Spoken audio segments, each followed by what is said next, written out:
Oi, gente. Vocês já devem estar sabendo que o ministro Celso de Mello pediu aposentadoria por razão voluntária, segundo o gabinete dele, não é? E agora Bolsonaro vai indicar o próximo ministro do Supremo Tribunal Federal. E Bolsonaro disse que esse ministro deve ser um ministro com quem ele possa tomar uma cerveja. E eu sei que eu não deveria precisar ter que explicar por que isso é completamente irregular, mas eu vou me dar o trabalho de fazer isso. Porque, enfim, nem todos os brasileiros têm a obrigação de saber que um presidente não deve ser amigo de um. Não deve ser por amizade que ele indica um ministro a Supremo Tribunal Federal e não pode ser alguém que seja subserviente a ele. O ministro do Supremo não é empregado do presidente, nem seu amigo. Mas Bolsonaro, como trata as instituições com total desdém que lhe é particular, disse que, e o que ele diz não se escreve porque ele não tem compromisso com o que ele diz, mas ele disse que teria que ser alguém com quem ele pudesse tomar uma cerveja, né? E o nome cotado é o nome do Oliveira, né? O Jorge Oliveira, que é da Secretaria-Geral da Presidência, né? E tem muita gente torcendo pelo André Mendonça, porque o pai do Jorge Oliveira foi empregado de Bolsonaro e viu os filhos do presidente crescerem. Ele cedeu a vaga a Oliveira, um policial militar da reserva que se formou em direito e que ganhou a confiança da família Bolsonaro, né? E que nunca desobedeceria a Bolsonaro. Então, se o Jorge Oliveira for o indicado, que parece ser o mais provável, ele não seria apenas alguém representando os valores conservadores do presidente. O que escolher alguém que represente seus valores, ele como presidente tem o direito de escolher. Não. Ele seria alguém que estaria a serviço de Bolsonaro. Que estaria no Supremo para defender os interesses de Bolsonaro. E isso é completamente irregular. Não é para isso que um presidente indica um membro do Supremo Tribunal Federal. Não é para defender os seus interesses. É para defender a Constituição. É para defender a lei. As leis do nosso país. Mas estamos nessa situação. E é curioso pensar que tanto o Brasil, o presidente brasileiro Bolsonaro, quanto o Trump estão tentando agora colocar indicados no Supremo Tribunal, das suas respectivas cortes supremas. Não sei se vocês sabem, mas Ruth Bader Ginsburg, que era uma juíza, um histórico mais ligado ao feminismo, faleceu recentemente. E diante do falecimento dela, Donald Trump está tentando empurrar em altíssima velocidade um indicado da ala mais hiper-reacionária que vocês possam imaginar para se tornar juiz antes das eleições. Ele não quer correr o risco, e ele quer usar isso, o Donald Trump, como um motivo para que a ala evangélica vote nele. E eu tenho uma notícia sobre isso. Em relação a essa ala evangélica, acho que vai funcionar.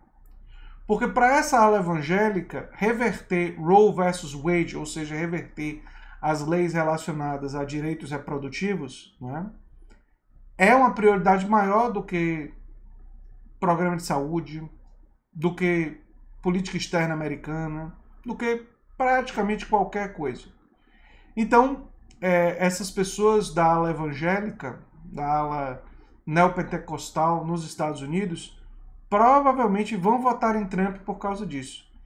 A chamada direita cristã.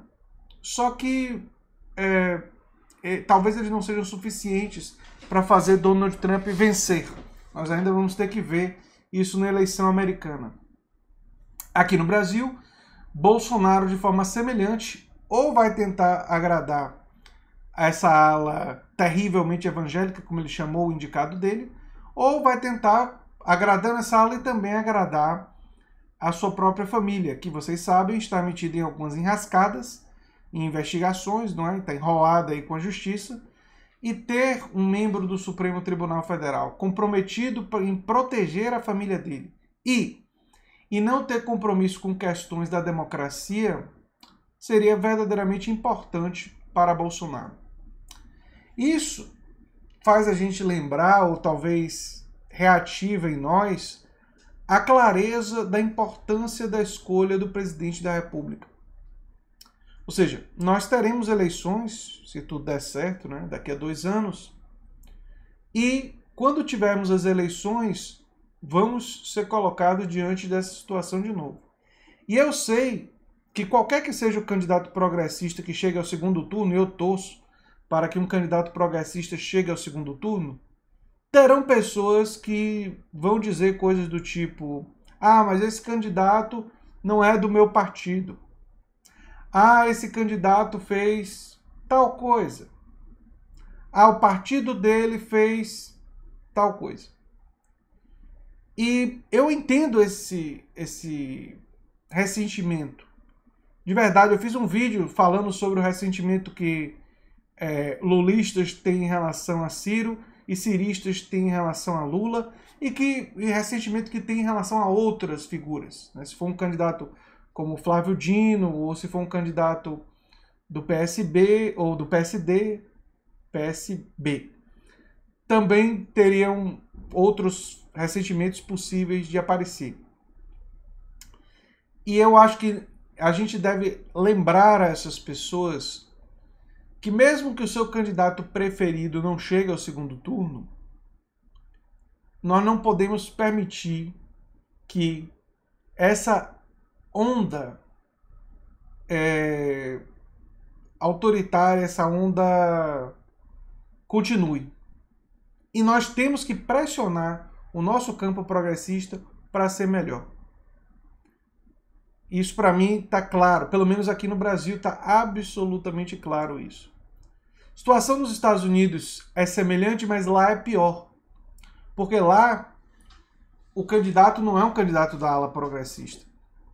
Lá é um candidato de centro-direita, em alguns aspectos de direita mesmo, que é o Joe Biden. Mas mesmo lá eu entendo o raciocínio de Bernie Sanders, de Noam Chomsky. Eu entendo, respeito. Né? Eu admito que lá seria muito mais difícil para uma pessoa como eu apoiar um Joe Biden. Teria muita dificuldade. Porque eu sei de tudo que ele fez.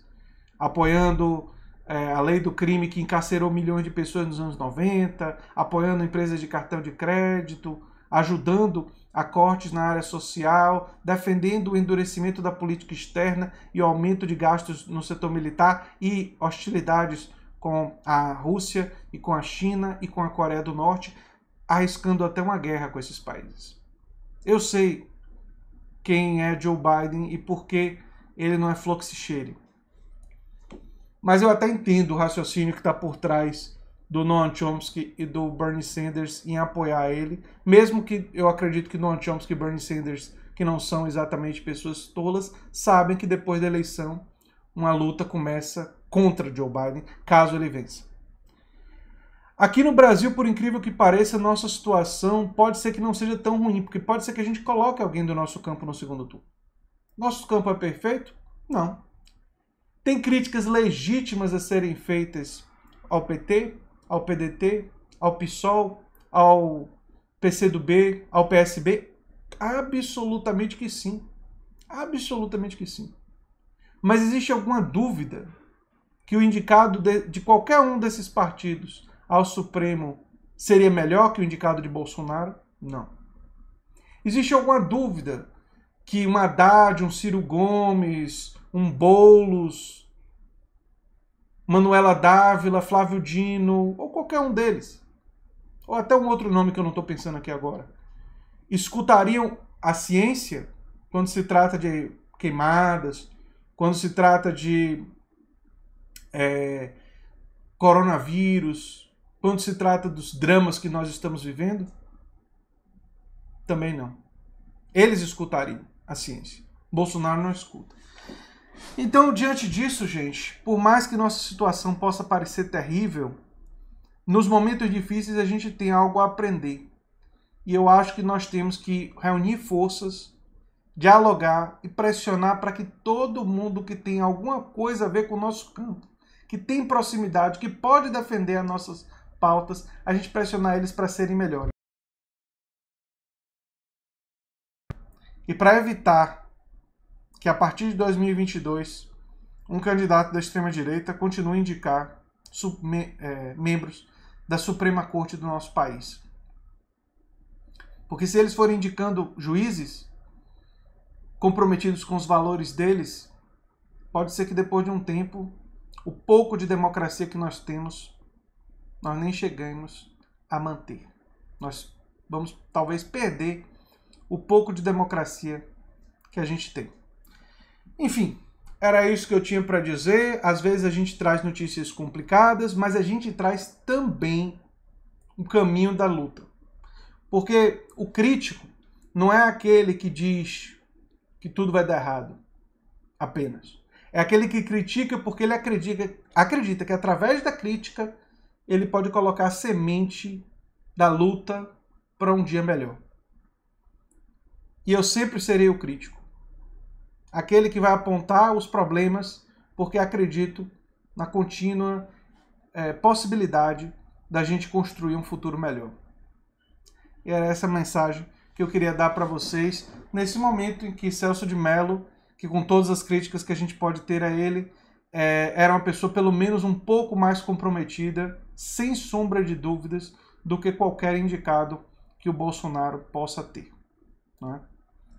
Enfim, o canal é a Nova Máquina do Tempo, eu sou André Teixeira Jacobina e a gente se vê no próximo vídeo. Tchau, tchau, gente.